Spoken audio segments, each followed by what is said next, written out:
Migración, razones de un indulto, tormenta invernal. 3 noticias desde los Estados Unidos para comenzar la semana aquí en Se lo cuenta Felipe. Comenzamos con las declaraciones del presidente Donald Trump entregadas desde su Air Force One este domingo acerca de desnaturalizar a quienes obtuvieron nacionalidad norteamericana en la administración Biden. Según él, algunos de ellos son criminales.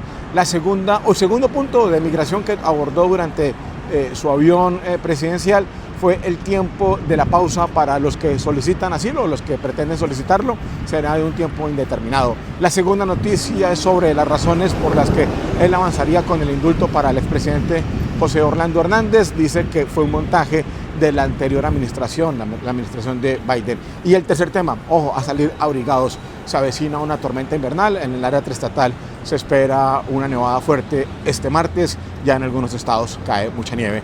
3 noticias para darle like y compartir y arrancar la semana informado.